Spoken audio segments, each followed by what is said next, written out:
Podcast Network.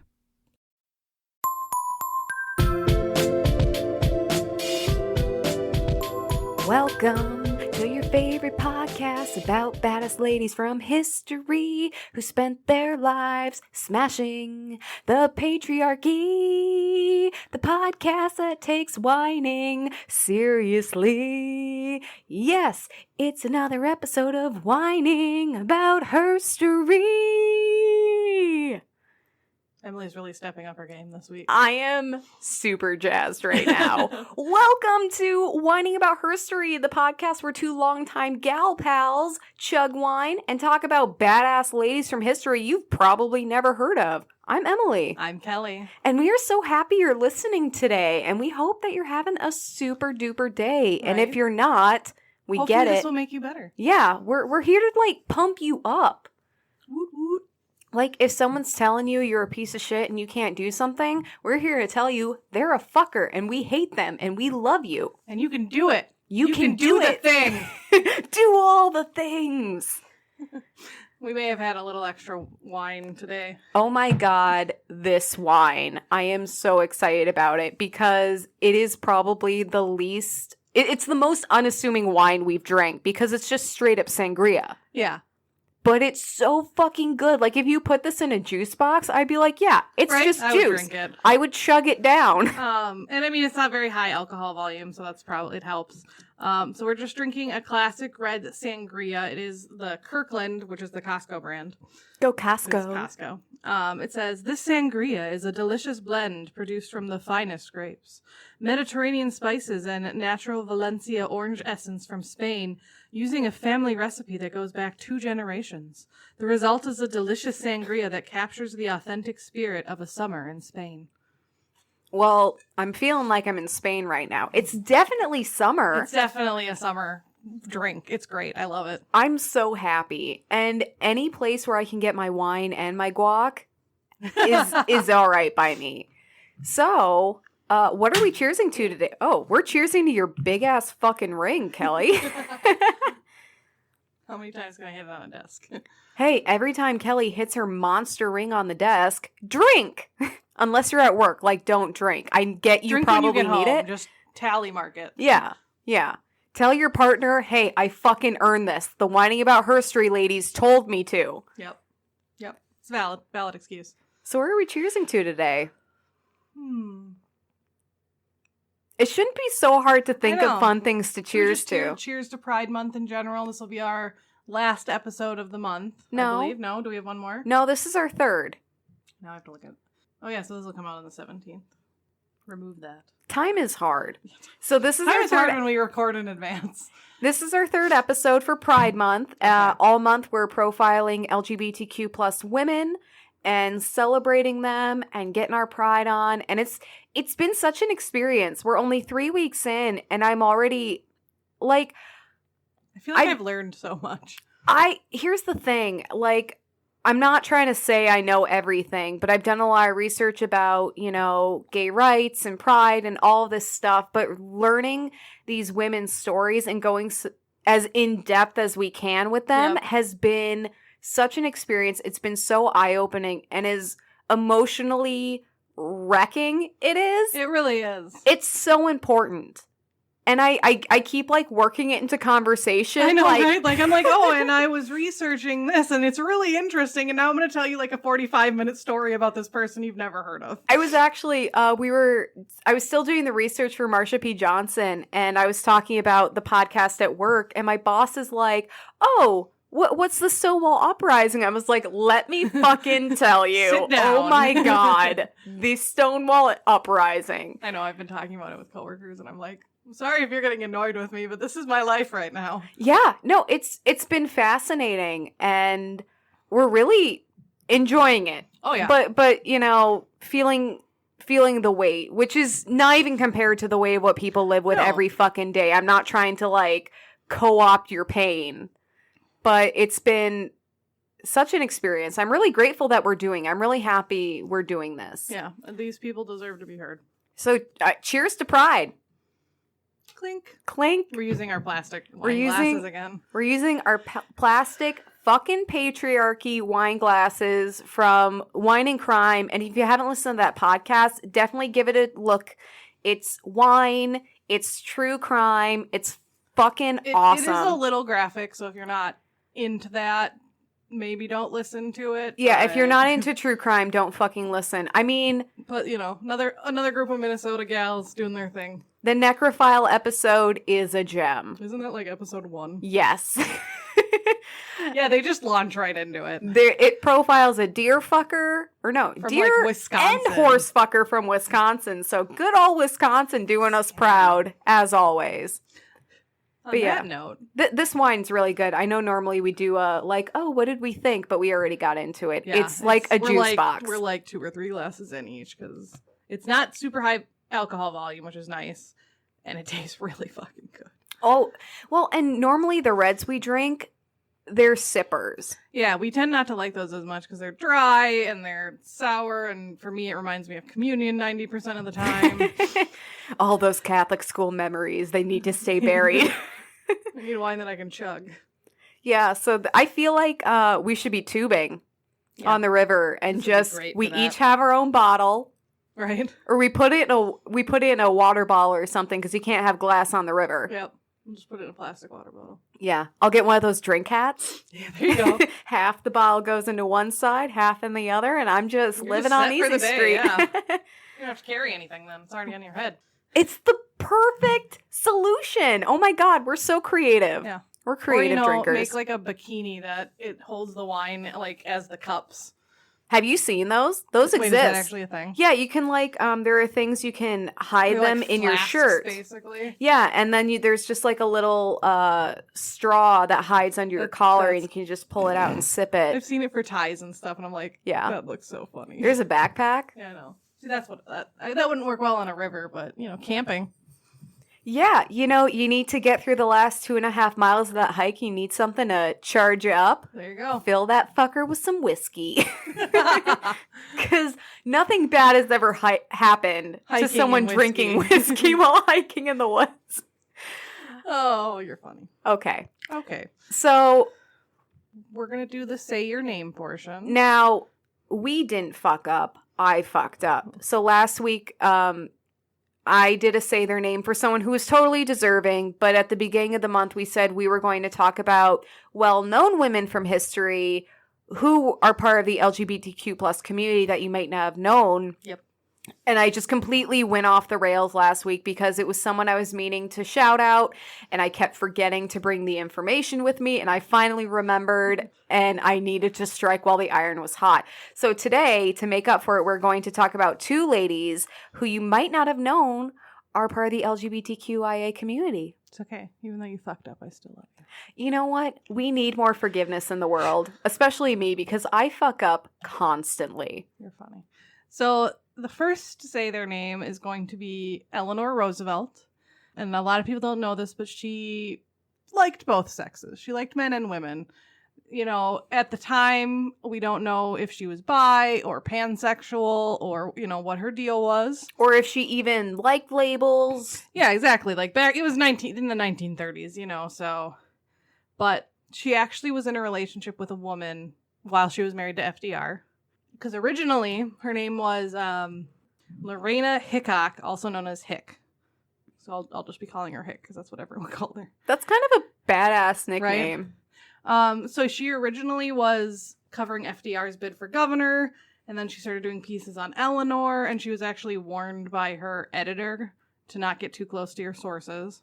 And she did. She didn't follow that rule. Fuck you. You can't tell me what to do. Oh, shit. As things continued, Eleanor increasingly picked Hick out of throngs of reporters favoring her questions over others. She asked her to ride in her private car and eventually asked her to have one-on-one breakfast in her hotel room. After FDR won the election, Eleanor and Hick were still hanging out. They were both living in New York at the time. They spent most of their time together, attending concerts, plays, talking politics, obviously. And Hick often made them dinner in her 1-bedroom apartment. So this really came out later, like kind of after everything. Like no one during FDR's presidency knew this was going on. So 1978 is when they uncovered 18 boxes of letters exchanged between Eleanor and Hick. I mean, everyone knows 18 is the sexiest number. Right? Over the 30 years they knew each other, they wrote nearly 4,000 letters to each other. I don't think I've sent 4,000 texts. Right? At least to a single person. Yeah. And a lot of people learned about it when Ken Burns did the Roosevelt's documentary, when they kind of briefly touch on it. Like, I wouldn't say they spend a lot of time on it, but it's mentioned, and they do read an excerpt from one of their letters to each other. That was actually the first time I realized that Eleanor Roosevelt did have romantic relationships with women.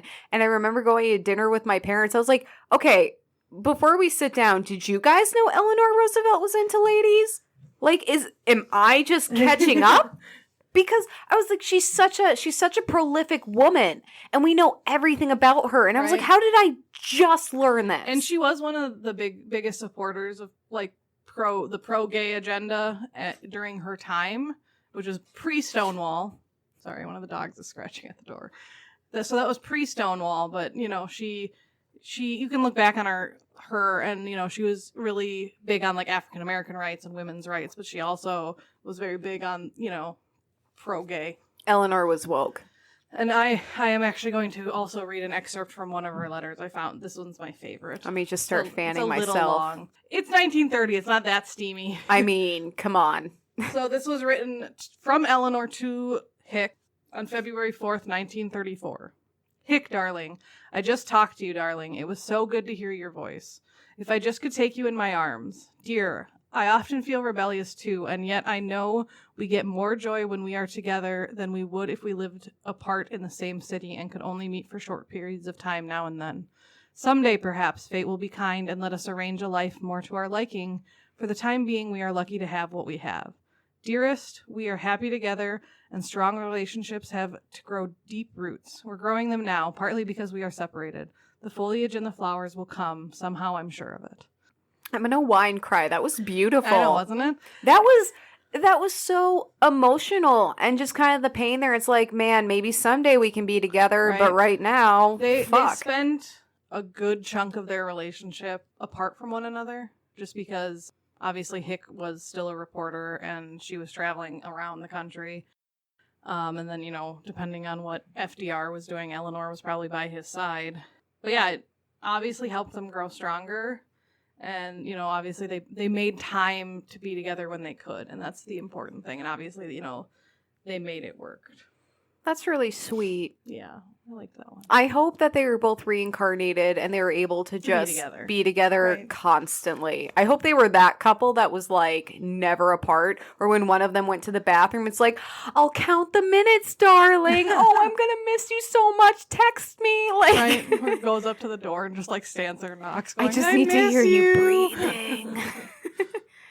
So I've got my say their name, and I've got Florence Nightingale, who historians believe was a lesbian and or asexual. Which I didn't know. I didn't fucking know that. I mean, I guess I never read about her in relationships or anything. But I also never did a ton of research on her. Yeah, I haven't really read about Florence Nightingale since I was in grade school. Because that's kind of when you learn about her and Clara Barton and all of the medical ladies. And I did some digging. And I found all these articles saying Florence Nightingale was most likely asexual, but I couldn't find any, well, we know this because she wrote a letter, or we know this because of her diary. So I'm really curious to figure out why people think this. And I did find, when I was Googling it, I did find there is a podcast called Your Queer Story, hosted by Evan Jones and Paul Hobbs. Full disclosure, I have never listened to this podcast. I have never heard about it until now, but they've got an episode called Florence Nightingale, Asexual Badass. And you can bet your ass I will be listening to that after we're done recording. And I've actually got episodes on some of the women we've covered, like Josephine Baker, and of course Sylvia Rivera. And I'm sure they've got one on Marsha P. Johnson. So I will tell you next week if it's worth listening to. Because I don't want to advocate. I'll listen too. Yeah, I don't want to advocate for anything I haven't seen. But I'm definitely going to be listening to this episode to figure out more about Florence Nightingale. But I love, because asexuality is so forgotten. And it's almost seen as like a defect. because Yeah. our culture is so sexually charged. Or people just don't think it's a thing. They're just like, oh, it's you just haven't met the right person. Oh, you haven't had you have a low screw. sex drive. Yeah, whoever you've been with hasn't done it right. Yeah, which is such bullshit. Like, come on. That's terrible. It's like some people just aren't attracted that way. They need a connection, or they need, they have different needs than other people, and that's fine. Well, and there's different levels of the asexual spectrum, because there's like demisexual, where you need to have a strong emotional connection with someone before you feel sexual attraction.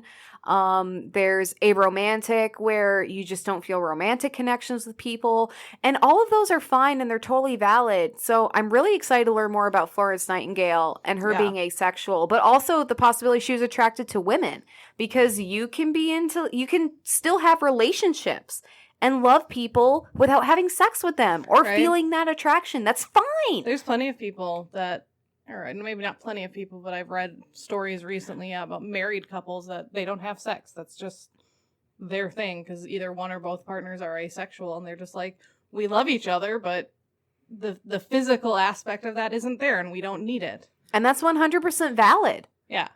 I think it's beautiful. You get what you want. You do you. Yeah, as long as you're having your needs fulfilled and the relationship is healthy for everyone. You prefer that. Or don't do anyone. Just, just be. Just live. But yeah, Eleanor Roosevelt and Florence Nightingale. Yeah, some people you may not know are in our lovely LGBTQ plus family. Yeah, and like I said, Eleanor Roosevelt, I found out when I watched that 16 fucking hour Ken Burns documentary. It's 14. I highly recommend it, but I found out after her, and then I was like, did you know Eleanor Roosevelt was, potentially bi? And she was like, yeah, I knew that. And I'm like, fine. I'm sorry, I freaked out on my family. Like, did you know this? And then I got it out of my system. Say? They were like, oh, yeah, I might have heard. Like, they didn't think it was a big deal. It sounds like there was a ton of gossip around it, at the time and after. And then I think it kind of just was like, whatever.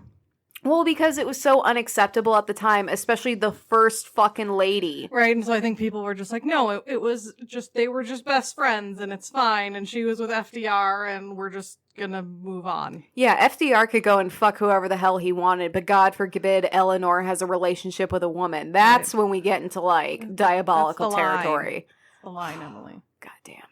Anyway, I think it's about time that we jump into the ladies that we're going to be covering today. Yes. Emily stole one of my ladies. This is what happens when we don't talk to one another. But that's fine. Almost had an epic disaster. So we are always joking about the day that we're going to cover the same lady. It happened. Today was that day. It kind of happened. Okay. So even though Emily literally just talked about how we do deeper dives, I'm not doing that today. I was originally doing three shallow dives into 3 different women. Emily stole one of my women, so I'm doing 2 dives into 2 different women. We're partnering up. So she's going to do a couple shallow dives, and then I'm going to go super deep into my one lady. Yeah. So I'm going to go. It was kind of funny. I'm going to go, let me see here, 3 pages deep. Yeah. I have about a page and a half to 2 pages on each of my ladies. Okay. It used to be a 6-page document, but, yeah. So who goes first today? Me. Okay, good. So we always talk about being on the same wavelength. Obviously, this week we were super on the same wavelength. Our wavelengths were basically the same wavelength. Yeah, it was. They were spooning. Yeah. Across time. She would have been, the person Emily's covering would have been the middle person in my stuff. So you'll see why. Okay, so the first woman I'm covering is Dora Richter. She's known as the first person to undergo a complete gender reassignment surgery. She was born in 1891 and named Rudolph at the time. Because, yay, Rudolph. It's, okay, because we talk about women, I was like, wait, what the fuck are you talking about? Oh, duh. The whole point of the story is she's transgender. So I was like, what? Yeah. Don't worry, we're getting there. I've had too much wine, obviously. 1891 named Rudolph, and she was raised as a male. Obviously, it's 1891. People probably panicked. That was 1 year before Lizzie Borden axed her parents to death. Kelly's giving me the shut the fuck up face. No, that's more wow, that came out of nowhere. Well, if we want to tie it into this podcast, the first time I ever got mad at you is that you Said something wrong about Lizzie Borden. Yeah, I said something. You're like, no, I think it was this. And I was like, don't fucking step to me about Lizzie, okay? Yeah. Don't even. That's like her girl. Yeah. I mean, it smoothed over really quick because you were like, no, it was this. And I was just like, oh, okay. Yeah. Yeah. You took it like a lady. Might have to do a little piece on her for October for our felonious females, but Felony. Like that. Yeah. Like alliteration. All right. So, early in childhood, Richter displayed a tendency to act and carry on in a feminine way. So, that was a thing. I like the carry on in a feminine way. I like that. She just had an air of femininity about her. Her aura was very floral and feminine and just a tinge of pink in there. Just tinge. Just a tinge. At the age of 6, she apparently tried to remove her penis with a tourniquet. Jesus Christ! Oh, yeah. This went from carrying a sense of femininity to straight up trying her penis to get rid of your 6. penis. Jesus. She started using the name Dora and began wearing women's clothes and presenting as a female. She worked under her birth name as a waiter in Berlin hotels during the busy summer season and then lived as a female for the remainder of the year. She was arrested from time to time for cross-dressing, serving time in prison before being released by a judge into the care of Hirschfeld. The doctor. Oh. He comes up later. I know, I'm like, I kind of worded that weirdly. So the doctor's treating her for being transgender and then... Nope, he's not treating her for being transgender. Let me... Okay. Just listen. We'll get there. I am jumping way ahead, and I just need to let Kelley say her piece. Yes. So after that, she got special permission from the police to wear women's clothing. She worked with other transgender people as a domestic servant at the Institute for Sexual Research, which was one of the rare places where transgender people could be employed. They used a different word, and I was like, I'm not going to use that word. Yeah. Language has evolved. Yes, and I'm still sorry that I used that in our last episode. I want this to be a movie. I know, it sounds really interesting. When she worked there, she was affectionately known as Dorchen. I don't know if that's how... There's an umlaut in there, and I never remember how German umlauts are pronounced. You just gotta, like, Dorchen. Get in the throat. That's all right. That's not how German works. Right. In 1922, she underwent an orchiectomy, which is having your balls removed. Okay. I had to look that one up. I'm surprised it's not just called castration. It's not. Okay. It's orchiectomy. Wow. Well, I just learned something today. Dr. Felix Abram was a psychiatrist working at the institute where she worked, and he published Richter's gender transformation as a case study. He calls it a castration. Okay. Her castration had the effect, albeit not very extensively, of making her body become fuller, restricting her beard growth, making visible the first signs of breast development, and giving the pelvic fat pad a more feminine shape. So that was a quote from the pelvic fat pad. Women carry more fat in their pelvic region? No, because of the uterus or something? I don't know. No, I know that. I call it my pooch. So the pelvic fat pad, it just sounds very official. Maybe I'll start calling it that. It sounds more medical than, oh, my pooch. I just realized that it literally doesn't talk about Hirschfeld anywhere else in here. But Hirschfeld was a doctor. I think he's in your story, now that I think about it. He might be. But he's a doctor, and that's why they put her in his care, and he worked at this institute. Okay. He was a big deal. Yes. Just he used to be in my notes. He's a big deal, just not in this particular instance. That's funny. In early 1931, she had a penectomy, which was having your penis removed, just in case that one wasn't obvious. That one I got by context clues. That was performed by Dr. Levi Lenz, and in June that year, she had an artificial vagina surgically grafted by Berlin surgeon Dr. Irving Gabhardt, making her the first transgender woman of whom records remain to undergo vaginoplasty. Wow. In May 1933, with growing Nazi influence in Germany. So this was in Germany. I don't think I mentioned that. And see, Hirschfeld's mentioned one other time in my notes, and it's right here because in parentheses it says, Hirschfeld fled the country the previous year. And I'm like, I don't even have it in my... Drink every time Kelley talks about Hirschfeld, because it's only twice. No context. So, in 1933, a mob attacked the institute and burned its records. Fuck. Richter, working as a maid at the time of the institute, is not known to have survived. What? Yeah, that's like the end of the story. That's it. That was such a fucking bummer. Yeah. What the hell? It's Nazis. Nazis ruin fucking everything. If there is ever a story that has even a single mention of Nazis, it is not positive. So yeah, my first person was a page. Wow. Okay, so quick recap. She was transgender. She tried from an early age, she tried to remove her penis herself, which, here's the thing. Yep. Like, I get that. If you know, you know. Because as a kid, you're like, oh no, I just need to get rid of this thing. I don't like it. It's not about who I am. And you don't think about the blood loss. Right. And then growing up, she started presenting as female for 3/4 of the year, except during the summer where she waited as a male. Then she got arrested for cross-dressing and sent to this institute where transgender people were allowed to live as their transgendered selves. But she had to get a special permit from the police. Yeah.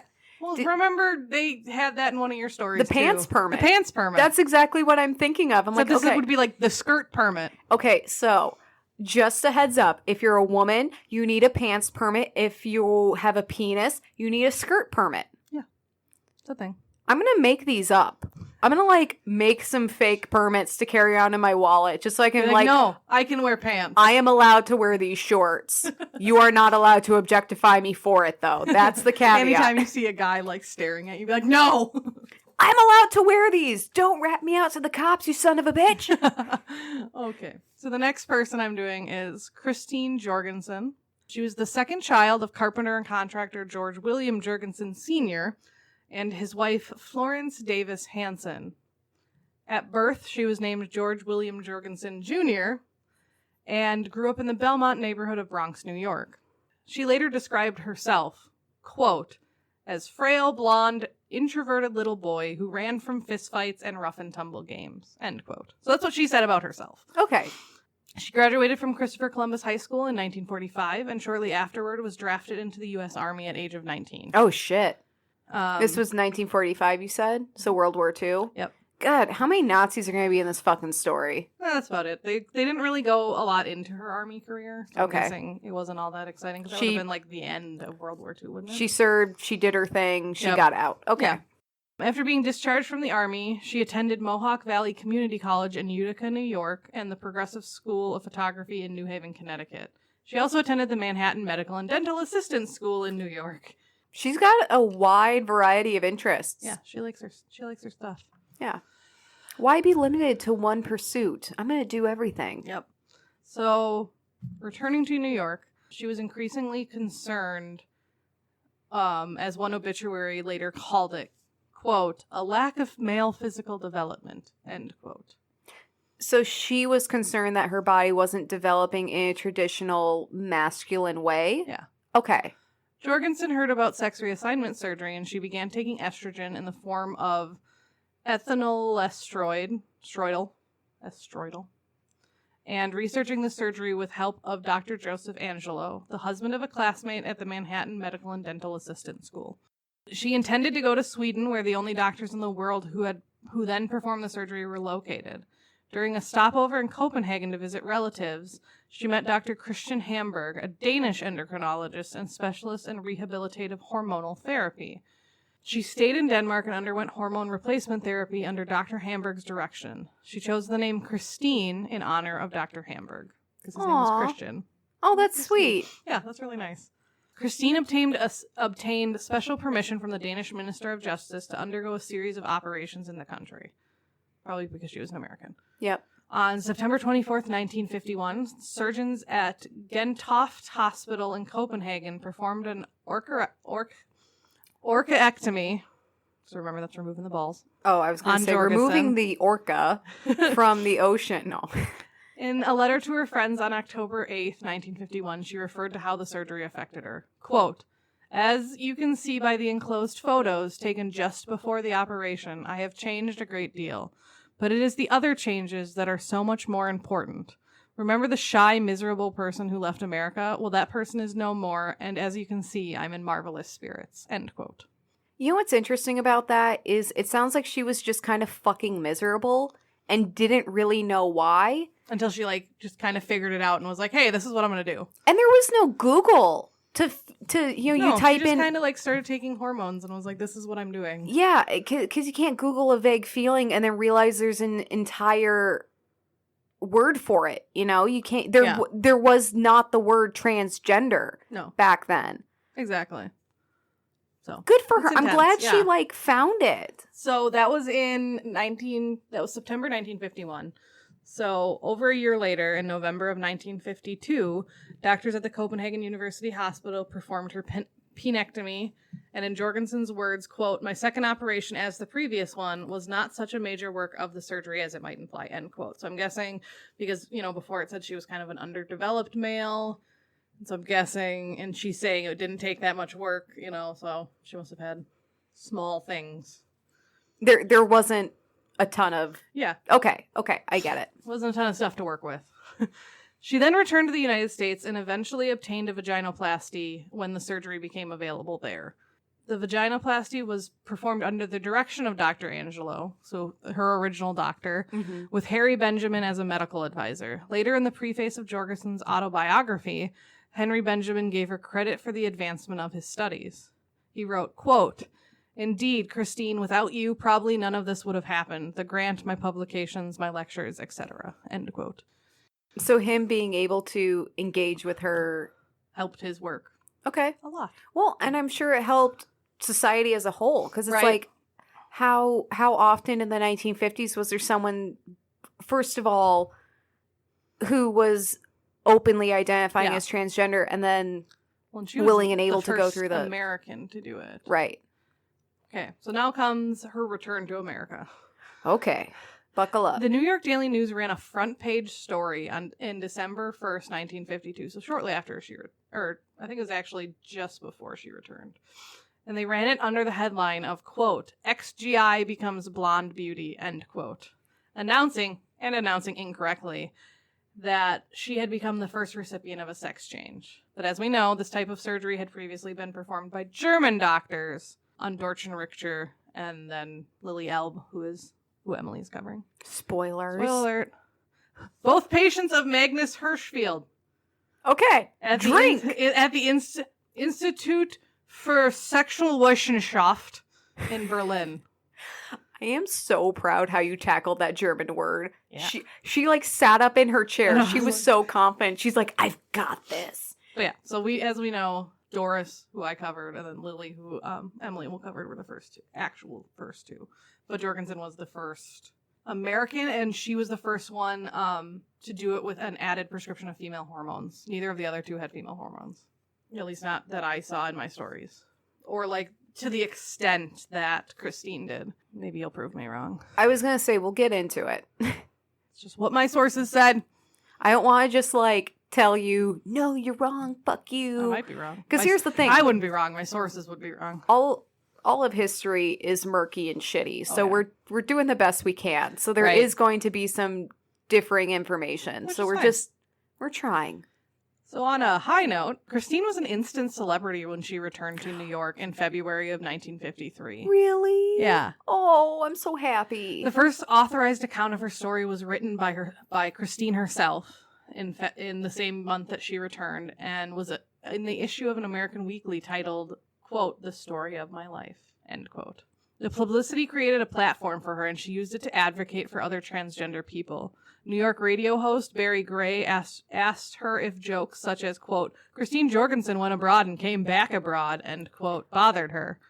She laughed and said that they did not bother her at all. However, she appeared on an episode of The Dick Cavett Show, and the host asked a question about the status of her romantic life, and Christine walked off the show's set. Oh, shit. As she was the only guest scheduled that day, Cavett had to spend the rest of the show stating that he had not meant to offend her. So he was just like, So he spent the next 30 minutes just going, "That's not what I meant. That's not what I meant to say. I'm really sorry. I wonder if it was like a genuine apology or one of those like celebrity apologies where it's like, "I'm sorry if I offended you. Right. That was not my intention. It doesn't matter." First of all, there's no if. You did offend someone. 2, it doesn't matter your intention. You did offend someone. Okay, so here's the rest of this. You ready? I'm so ready. After her vaginoplasty, Christine planned to marry labor union statistician John Traub, but the engagement was called off. Doesn't state why. In 1959, she announced her engagement to typist Howard J. Knox of Massapequa Park, New York, where her father had built her a house, which was nice, after her reassignment surgery. So her father was like, I'm going to build you a house. Oh, I hope they had a good relationship. Her and her father? Sounds like it. However, the couple was unable to obtain a marriage license since Christine's birth certificate listed her as a male. Boo. In a report about the broken engagement, the New York Times noted that Knox had lost his job in Washington, D.C. when his engagement to Christine became known. Bullshit. Yeah. This sucks. They just want to live in her father's house and, like, have a happy life. Right. Fuck this. That didn't happen. In 1967, so 8 years later, Jorgensen moved to California after her parents died. She left behind the ranch ranch home her father had built her and settled in the Chateau Marmont in Los Angeles for a period of time. It was during this year that she published her autobiography, Christine Jorgensen, a personal autobiography, which chronicled her life experiences as a trans woman and included her own personal perspective on the major events of her life. I really want to read this. I know, I kind of do too. Can you imagine being a openly trans woman in the 1950s? And it's not even just like you transition, you move to a new town, and it's kind of a need-to-know basis. Like, the paper fucking wrote a story about her. Right, everyone knows who this woman is. A marriage certificate because she was still listed as a man. Yeah, it'd be really interesting to, like, read it from her perspective. I might have to go find that book. Yeah. During the 1970s and 1980s, Christine toured university campuses and other venues to speak about her experiences. She was known for her directness and polished wit. She once demanded an apology from Vice President Spiro T. Agnew when he called Charles Goodell, quote, the Christine Jorgensen of the Republican Party, end quote. He refused her request. Just as a side note. Fuck you, Agnew. Right. We all know how that shit turned out, so. Yeah. Christine also worked as an actress and nightclub entertainer and recorded several songs. In summer stock, she played Madame Rosepetal in the play Oh Dad, Poor Dad, Mama's Hung You in the Closet and I'm Feeling So Sad. What the fuck? Yeah, that was the name. In her nightclub act, she sang several songs, including I Enjoy Being a Girl, and at the end made a quick change into a Wonder Woman costume. That's awesome. She later recalled that Warner Communications, owner of the Wonder Woman character copyright at the time, demanded that she stop using the character, so she did, and instead used a new character of her own invention, Superwoman, who was marked by the inclusion of a large letter S on her cape. Love it. Christine continued her act performing at Freddy's Supper Club on the Upper East Side of Manhattan until at least 1982. She also performed twice in Hollywood at the Backlot Theater and at the Frog Pond Restaurant. Apparently, I don't know if this is still accurate, but at the time, which I think the article I read was only a few years old, the performance was recorded and made available on iTunes. So you might be able to find one of her albums on iTunes. I didn't go check it out because I don't have a Mac. But that's awesome. It's potentially there. In 1984, Christine returned to Copenhagen to perform her show and was featured on Tite Ritzau's Danish transsexual documentary film Paradiset ikke til salg, or Paradise is Not for Sale. Christine was the first and only known trans woman to perform at the Oscar Del Monaco restaurant in downtown New York, for which owners Osco and Mario Tucci received much criticism. Good for them, though. Yeah. Christine said in 1989, which was the year of her death, that she had given the sexual revolution a, quote, good swift kick in the pants, end quote. I fucking love her. She's such a little firecracker. Right. She died of bladder and lung cancer 4 weeks short of her 63rd birthday. Ugh. Her ashes were scattered off Dana Point in California. She lived such a full fucking life. Right? And she really embraced her sexuality. Like, she came back and she was like, yeah, sure. Like, someone already wrote that I became a woman, but the first full article published with my consent is going to be from me. Right. You know, and she wasn't afraid to hide from the public. None of the women that we have covered were. Yeah. But, like, she was, you know, out there and just like, yeah, fuck this. Like, I mean, there were definitely some shitty points in her story. Like, she's not able to marry the people she wants because she's still considered a male, which is bullshit. But And obviously people made fun of her. Like, well, yeah. I'm sure there's so much bullshit that just is not public knowledge. right. And like I said, I did a very shallow dive. I could have gone a lot deeper. And if people want more, I'll go dig up more. You know what I really love about that, though, is like she was engaged to at least 2 men that we know of after her transition. And technically, the quote about her relationship involved, it said something that Dick Cavett mentioned, her relationship with her wife, but I didn't find, and that's why she walked off stage. Oh. But the reason I didn't include that part, like, actually in my story is because I never found any record of her being married to a woman. Okay. So I was like, was he just like joking? Because, oh, you're a man, but you're a woman. Maybe. So maybe he was making a joke like that she was her own wife. Either way, it was probably I could super see that tacky. being super offending. Like, yeah. Because his question was, how is your sexual relationship with your wife? So I'm wondering if he was, basically being like, oh, or maybe, how are you with yourself? Or maybe he was even implying that her male fiance was the wife. Yeah. Or Either way. Either way. Well, that's why he clearly stepped in that it. part, because it's like, I don't know exactly what he meant. But for a trans person to disclose that they're trans is has got to be just such a scary thing, because even someone you think is super cool and super open and super kind. That's a hard thing. Super kind. I didn't say that right. Super kind. Super kind. I'm like making up German. But it's so scary because you never know how that person's going to react. And especially with the violence against trans people in the world, let alone just our country, you don't really have room for error. Yeah. Like, worst case scenario, you're fucking dead. Stonewall was, what year did I say? 1969. No, I know that, but I was saying, what year did she become transgender? 1950s, I think you said. Yeah, so I mean, I thought it was after that. Hold on. Switching between documents on my laptop. We want to give a laptop now. We want to give you the most accurate information that we can provide, which still isn't super accurate, but we're trying real hard. So she came back to the United States in 52.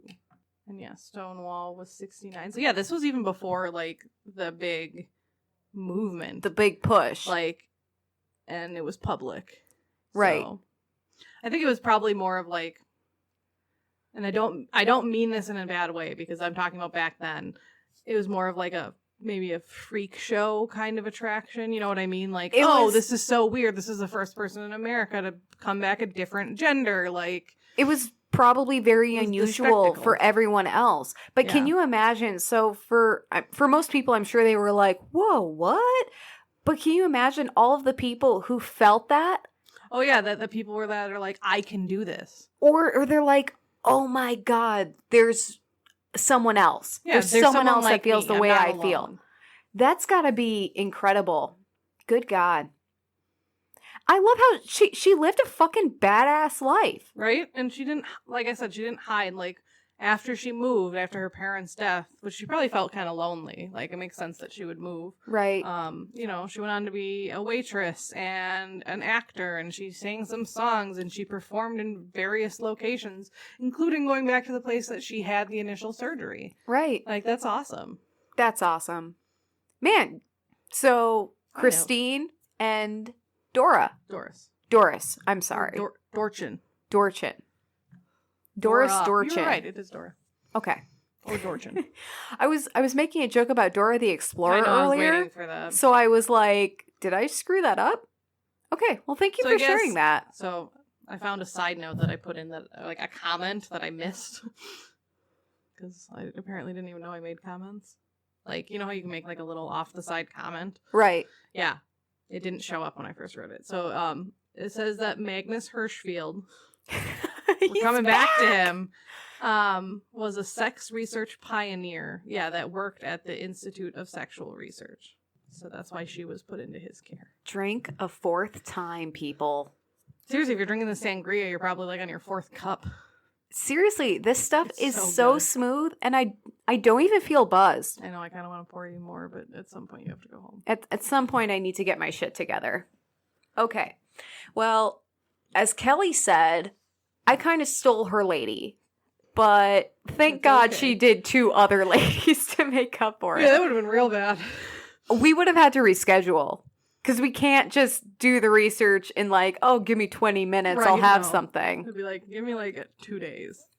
So I am covering Lili Elbe, one of the first women to undergo a surgical sexual transitional surgery or gender reassignment surgery. Yep. Okay. So Lili Elbe was born on December 28th, 1882 in Vejle, Denmark. Or maybe she was born. Yes. I looked up the pronunciation. I'm not going to touch it because it probably still exists. It is spelled Vejle, and there was no way I was going to be able to fake that phonetically. No. So I looked it up. Continue. Okay, so she's born in Vejle, Denmark, or maybe she was born in 1886. Who the hell knows, because history is made up anyway. Can I put a side note in there? Please do. Because what were the 2 years you said? 1882 or 1886. And I don't know if you brought this up in your research, so I might be stealing some of your thunder, but the thing I said that it's more likely that it was 82 just because of the age she was when she got married. I'm fine with that. Okay, whining about Herstory canon, she was born in 1882. Stamp. Which is 10 years before Lizzie Borden axed her parents to death. Reoccurring. Drink every time Lindsay. I'm just combining Emily and Lizzie Borden, apparently. Drink every time Emily mentions Lizzie Borden. You're up to 2 now. 2. Let's see if I can work in a 3rd. Please, God, no. Okay. Not much is known about her childhood, but it's speculated that Lili was intersex. Intersex individuals are born with any of several variations of sex characteristics, including chromosomes, genitals, sex hormones, etc. So I feel like we think of intersex people as having both male and female genitalia, but that's not always the case. It's not. Like, you can be intersex your whole life and just never fucking know it because it's your chromosomes or your hormones or something. There have been people that do have extra parts that have like one ovary and then they don't know until they have to get like an ultrasound or something, and then they're like, oh, by the way, you have this extra organ in your body. There was a story I read about this man. He was in his like 40s or 50s. He was having this abdominal pain, and this guy, he was married. He had a buttload of kids, and they found out this pain was being caused by an ovary that was stuck in his abdomen because he was intersex and just didn't know. Yeah, it's fairly unless you end up with both sets of like external genitalia, there's a good chance you'll never know. Yeah. Or unless something goes terribly wrong. Well, some people have fertility issues. Yep, that's true. Because of being intersex. I hope that guy didn't find out he was like sterile when he had found out he had his ovary, because then it's like, no, because he had kids. Where did all my fucking but there's other ways. Oh, God. Yeah, I know. I'm like, how terrible would that be to be like, oh, you have an ovary and you're fertile, but I don't know why your wife had like 10 kids and says they're all yours. I read one of those really trashy listicles where it was instances of men finding out they're not the father. Yeah. And this guy... I'm pretty sure I've read that too. This guy who had like 3 fucking kids went in for a vasectomy, and the doctor told him he was sterile. I'm like, oh no. That's like the worst way to find out that your kids aren't yours. Yeah. And it's like, okay, was it all the same guy? Was it 3 different guys? And the other question is, does the wife actually know? Right. You know, like, does she think, oh yeah, I slept around, but the kids are still truly my husband's? Yeah. You know, like, that'd be interesting. Like, I'd love to be a fly on the wall when he went home. Oh my God. Okay, we're getting way off topic. This is what happens when we drink too much. This is what happens when we drink and talk about genitals. We get way off topic. According to the Intersex Society of North America, some people live their whole lives not knowing they're intersex. In Lili's case, it's speculated she might have had Klinefelter syndrome, in which a person has 2 X chromosomes and a Y chromosome. So men have an X and Y chromosome. Females have 2 X chromosomes. Mm-hmm. So just a little callback to sophomore biology. Lili lived most of her life as a man. She studied at the Royal Danish Academy of Fine Arts in Copenhagen. She. There she met Gerda Gottlieb. The two fell in love, and Lili put a ring on it in 1905. Gerda was a pretty cool lady in her own right. Yeah, she was. She was fucking amazing. I feel bad because I feel like you know the whole story. I'm sorry. You're just sitting here like going through the motions like, honey, I know about Gerda. Don't fucking tell me. I'm excited to hear like your take on it. Okay. So Gerda was a successful painter, fashion illustrator, and an illustrator of lesbian erotica. Oh, see, I didn't know that. So yeah. There you go. That's Gerda, cool. I want to be her best friend because she sounds like such a cool lady. Right. I might have to do an episode on her. I need to see if there's enough because she sounds amazing. Just do her next week. One day, Gerda asked Lili to model for her dressed in women's clothing. Lili would later write this helped her realize her true gender identity. Lili became a regular model for her wife. The couple traveled around Italy and eventually ended up in France. When Lili and Gerda moved to Paris, Lili felt more comfortable dressing as a woman because Paris was a little more woke than Denmark. You kind of didn't mention that Lili, or I don't remember what her birth name is now, but as a male, she was a pretty famous artist in her own right. She was you didn't mention that. No, you're right. She was a big fucking deal. And I was mainly focusing on her struggle, like, between her gender identity. I know, but it becomes kind of a thing when she becomes a woman. Because she stops painting. Yes. She's like, that was my male identity. This is my female identity. I'm done painting. No, you're right. So when Lili does fully transition into Lili, she kind of cuts off everything from her former identity. No, you're absolutely right. And I'm excited because we're going to get really into this because you know shit I don't know and I know shit you don't know. It's good. We're collaborating. Oh my God. You know what we should do? We should get together once a week and host a podcast together and collaborate on that. That's a great idea. Oh my God. Why aren't we doing that right fucking now? Oh, wait. Okay. So, in Paris, Lili would go out in public sometimes under her male identity and other times as Lili. As Lili began living more openly as a woman, Gerda identified as a lesbian. So Gerda was super supportive throughout all this. Yeah. And originally, I think before they moved to Paris, they kind of used two different covers for Lili's female identity. At some points, they called her Gerda's sister. Mm-hmm. And other points, it was her male identity's cousin. Like, that was their cover. Right. And I probably should have written it down for reference, but I'm trying to stay away from dead names. So I'm sorry that I bring mine up, but I don't know. That's fine. I didn't write it down. Like Errol or Earl or something along those lines. It was something Danish that began with an E, and I stopped caring. Maybe. Gerda's paintings of Lili gained wide recognition. When the public realized the paintings were of Lili, who they understood to be Gerda's husband, they were shocked. Yeah, because like a lot of people praise them for being like, feminine, and they had these big like almond eyes and these beautiful legs, and like everyone loved them, and then they were like, oh yeah, the inspiration for all these paintings was my husband, who's not my husband, really, like my wife. And her paintings are so cool because they're very feminine, they're very fashion forward, super Art Deco. Like there's this beautiful Art Deco painting of Lili, and she looks fucking stunning. Like, just very sultry, and, like, it kind of makes me think of, like, Breakfast at Tiffany's. Just very, like, sexy and sophisticated, you know? I think I know which one you're talking about.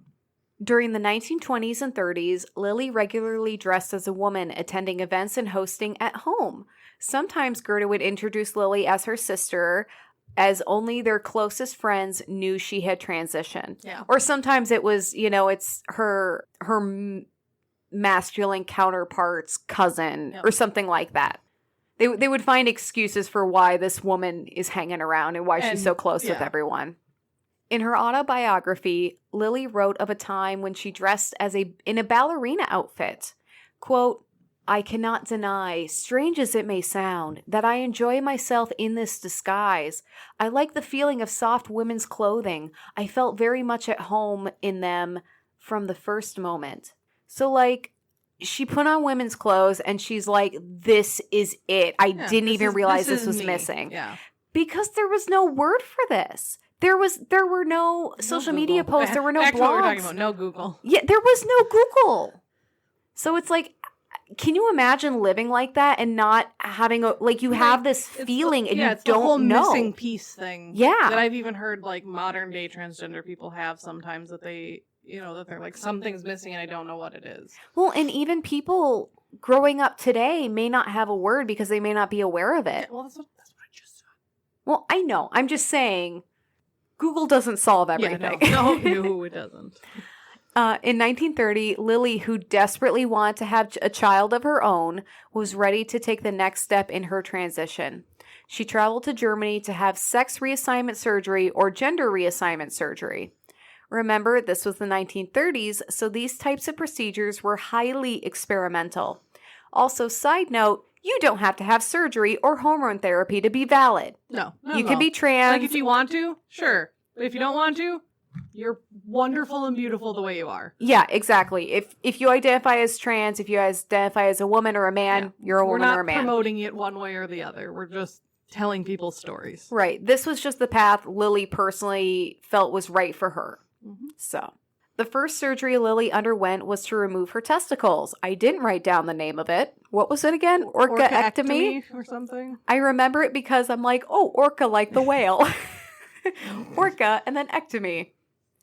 The operation was supervised by sexologist Magnus Hirschfeld. I was like, it's coming. Drink, bitches. Hirschfeld's back and he's not selling paint.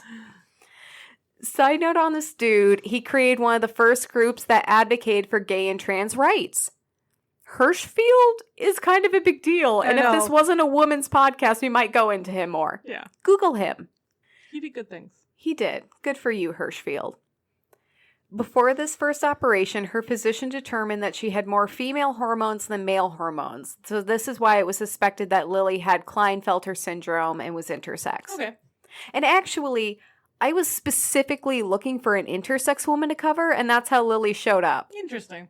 So we're getting a little... She was just on my list. We're getting a mix. Lili was... Okay. What I am about to say might actually be incorrect because Kelley and I had this discussion beforehand. This is the highly speculative part of the show. We're getting controversial. It says Lili was the first person to undergo this type of transitional surgery. That may not be correct because you said Dora was the first, correct? Yes. Okay. Because it was my understanding. And it was one of my sources on Lili that actually pointed me to Dora as the first person. So, in my research, it sounded like Lili was the first person to have this specific procedure. Yeah, and maybe that's it, but maybe Dora did the full thing first. Right, because one of Lili's later surgeries, it said that someone else had actually had that surgery first. So, Lili was at least one of the first. What year was it? I'm just curious. I don't have a year. It was like the 1930s. Okay, I'll just look it up. Because I think they said they had it like 30, 31, like the two of them. Okay. So, either way, they were the first two. Okay. We'll just go with that. Yeah, because she had the orcaectomy first. Yep. So. Okay, so for some insight as to how important these surgeries were for Lili, before she even knew surgical transition was possible, she fell into a deep depression, unable to live as the person she knew she was, and unable to even name how she felt. Lili had even planned her suicide, but never followed through. Like, she picked a date and everything, but it just didn't happen, thank God. So, just a little insight, this is how people feel all the time. Yeah. You know, this isn't just a Lili thing or a 1930s thing. This is something people struggle with nowadays. So your antiquated ideas of sex and gender are only hurting people. So fuck you. So according to Wikipedia, the ultimate source. Dora had her orcaectomy in 1922, and Lili has hers in 1930. Okay, so Lili was one of the first people to undergo... She was definitely the second. ...gender reassignment surgery. You know, this is just the quality kind of broadcasting that you have come to rely upon from whining about Herstory. We're correcting ourselves. Thank God for Google. It definitely specifically calls out that she was the second transgender woman to undergo the vaginoplasty technique. Okay. Because that was fairly new. Okay. They had the same person remove their penis. Because there was no one doing it. Sorry. No. All right, I'm going to stop looking at things. Yeah, because there was no one doing this. Yeah, exactly. It was all super experimental. It was all German doctors, except for that, like, the American that found people in Denmark. Right. The remainder of Lili's surgeries were carried out by Kurt Warrenkoros, a gynecologist and pioneer in sexual reassignment surgery. Yay. Go Kurt. Lili's remaining surgeries included an ovary implant, penis and scrotum removal, and a uterus transplant, and a vaginal canal construction. Yep. And a vaginoplasty. Yes. The outer construction. I wonder if she was the first to undergo that, because in Dora's, it never mentions anything about, like, a uterine transplant or... I mean, I'm sure she had a vaginal canal, because you have to have that to pee. No, you don't. Ignore me. We're not doctors. No, because that's the baby canal. I'm going to get into that. But my point is, I don't think Dora ever had, like, ovaries implanted or a uterus or that. I so doubt Lili it. Might have been the first. I highly doubt it, because I am going to get into that. I know where you're going. Yes. I keep forgetting that. God damn it. I know I'm trying to create an emotional narrative, and you already know what's happening. Oh, shut up. Create an emotional narrative for our listeners. Okay. She also took synthetic sex hormones. We don't know too much about her surgeries because the library of the Institute for Sexual Research, where they were documented, was destroyed by the Nazis in 1933. We couldn't have one goddamn story without Nazis fucking shit up. No. We could not. The two that had it were kind of like... Yes. So Nazis fucked up a lot of people's stories in this episode. Yes. Just remember, Nazis suck. After the first 3 surgeries, Lili legally changed her name and obtained a passport that listed her sex as female. Yeah. Which surprises me. Huge, yeah. Like, I'm really happy about it, but I'm surprised. I'm sure she couldn't change her birth certificate, though. But, I mean, Europe's always been slightly more open-minded than we have. I like to think so. Well. We're ignoring that. Fuck them. I hate them. She chose her last name, Elbe, after the river Elbe that flowed through Germany, the country of her rebirth. That's adorable. Oh my god, I'm gonna cry. I love this. It's like Christine choosing Christine for her doctor. It's so sweet. Wine cry. Oh my god, I'm gonna sangria cry. Lili's revolutionary transition didn't go unnoticed. Newspapers in Denmark and Germany reported on the story. Unfortunately, this drew the attention of the King of Denmark, who voided her marriage to her wife, Gerda. Yep. Fuck you, Denmark. In this specific instance. Right, I'm like, but they gave the American permission to have this. Otherwise, you guys are pretty sweet. Basically, maybe not Denmark. Okay. Fuck the King of Denmark in this particular story. Fuck this specific dude in Denmark. Yeah. We're getting not personal. The whole country. Though Gerda was a strong advocate for Lili throughout their time together, Gerda ended up going her own way, allowing Lili to live her new life on her own. I don't know, but I have a headcanon that it was very amicable. That's what I was saying. I'm saying this was mutual. Yeah, I think Lili was ready to kind of like live we her said, that she life. very much cut everything else out that was from the before. Yes, before her transition. So I could see it being amicable and, Lili being okay with it to be like, okay, yes, like, I'm fully moving on. Yeah, Herstory headcanon, they still got coffee on Sundays or something. Yeah. That was not the end of Lili's romantic life, however. She eventually became engaged to an old friend named Claude, who was an art dealer and pretty snazzy. And you know what I love? We were talking a little bit earlier about how, like you're trans, you're dating someone, at some point it comes out. You have to come out. And it's kind of like, at what point do you tell the other person? Right. And, you don't know what's going to happen. No, you never It could know. be really bad. But so the idea of someone in the 1930s being like, and this was an old friend, so Claude fucking knew everything. Oh, yeah. He had to. So the idea that he was like, yeah, you're a woman, and I'm into it. Yeah. Like, I love that. I love that. Good on you, Claude. Go, Claude. Honorary badass man shout out, Claude. Along Not with the King of Hirschfield. Denmark. Things were looking up as Lili prepared for her final surgery, the uterus transplant, and vaginal construction.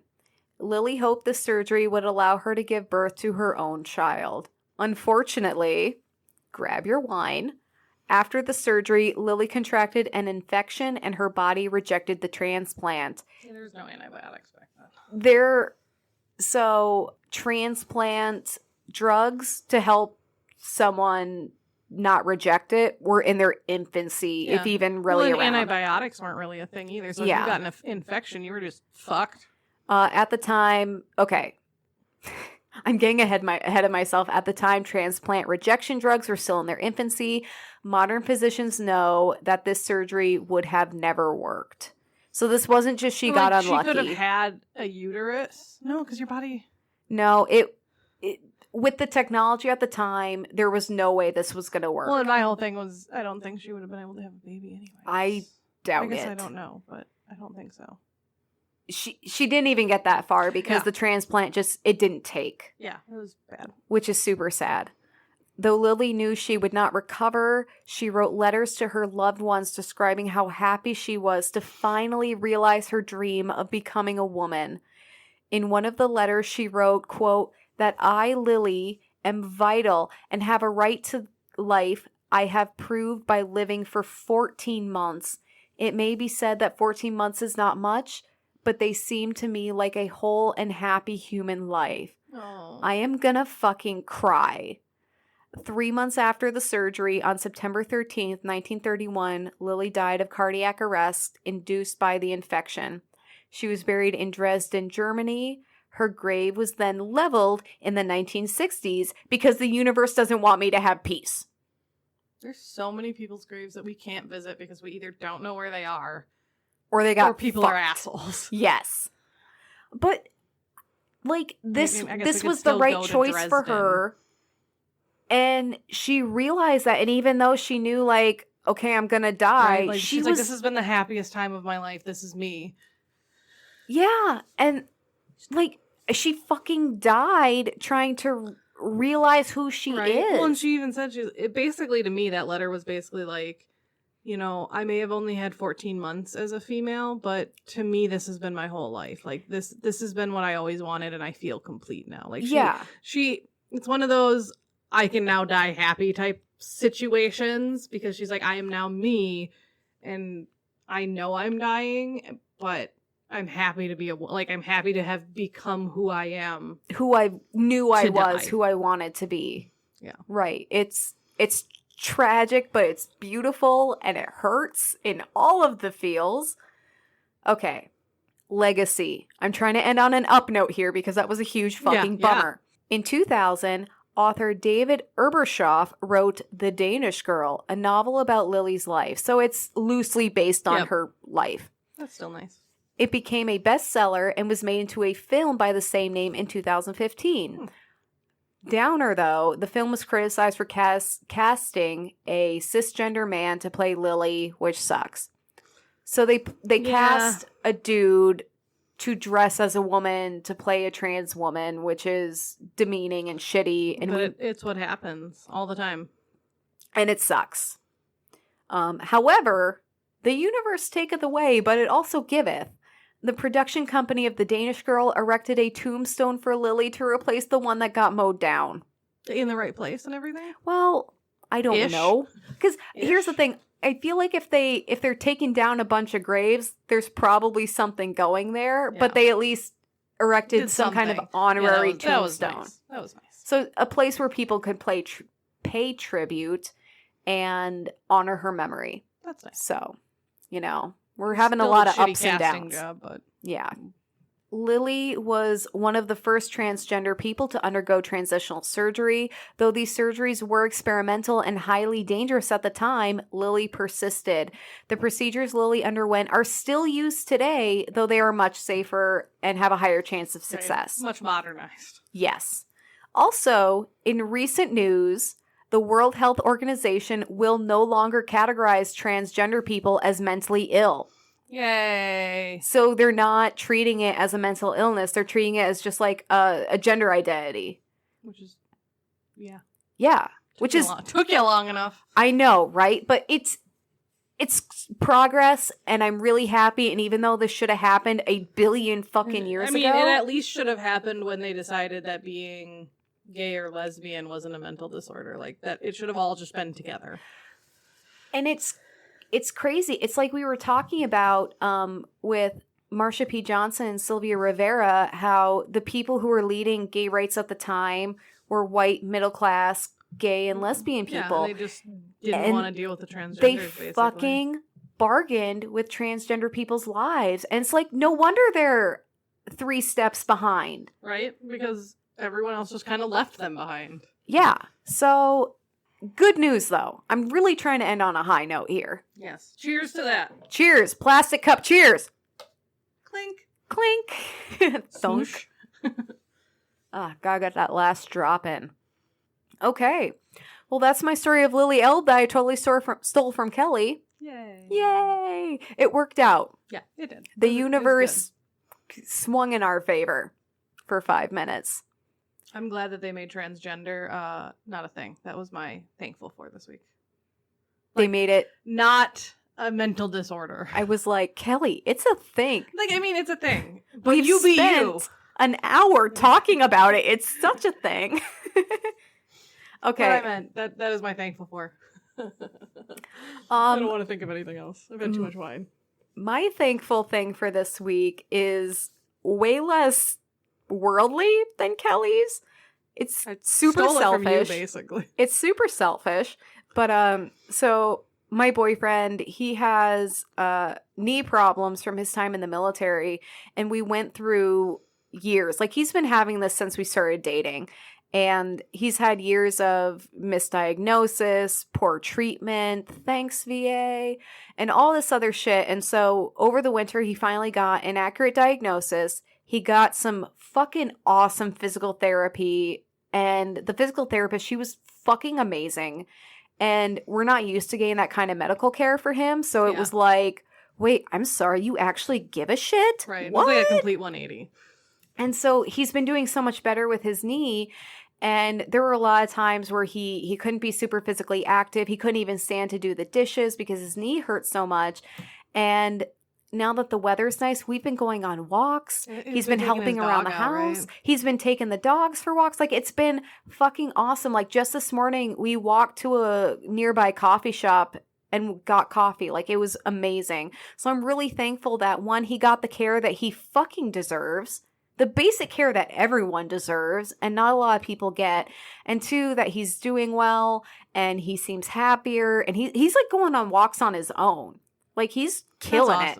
Yeah, so I'm really thankful for that, because now that the weather's nice and we can actually get outside, I'm really seeing how much he's progressed and how much better his knee's gotten. Yeah, that's amazing. So I'm really thankful that he finally got some fucking help, 3 years a little late, but I'm trying to be positive.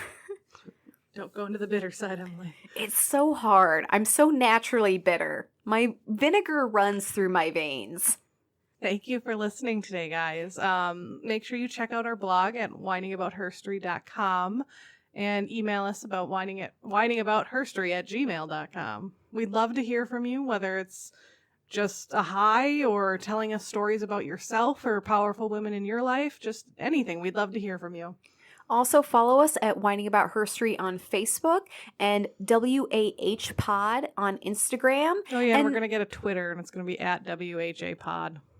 We'll get a Twitter eventually. No, between when we're recording this and a week from now, I will make sure we have a Twitter. By the time this releases, we will have a Twitter. I have a prediction. We are going to open up our next episode, and I'm just going to say Kelley didn't set up a Twitter.